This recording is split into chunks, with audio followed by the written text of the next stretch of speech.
Ndiko livhuwa hu khou tevhela mafhungo fhano kha Belron News one vha tshi khou nga Rofhiwa Tshikovhele. Soga ḽa Sahara ndi huṅwe ha fhethu ho omesaho ḽifhasini. Tsedzuluso ntswa yo bvisela khagala uri ho vha hu fhethu ho ḓalaho maḓi. U ya nga vhuṱanzi ha ḓivhazwakale, vhorasaintsi vha ri Sahara ho vha ho ḓala vhupo ha maroroma.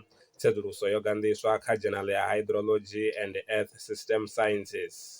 Vha Tsedzuluso bva kha ḽa Austria vha ri vho tumbula vhushaka ho khwaṱhaho vhukati ha tshikafhadzo ya milambo na u phaḓalala zwitzhili zwi re na tshipimbi kha mishonga. Vho shumisa data yo kuvhanganywaho mulamboni wa Danube u bva nga ṅwaha wa 2020 u swika ṅwaha wa 2021. Mawanwa a tsedzuluso o gandiswa kha Journal ya Hazardous Materials. A khou guma ngorali mafhungo fhano kha Belron News. Maṅwe mafhungo ndi ane nda vha vhuyela nao tshifhingani tshiḓaho. Ndaa. Wangani ya swida kha sia ḽa masheleni.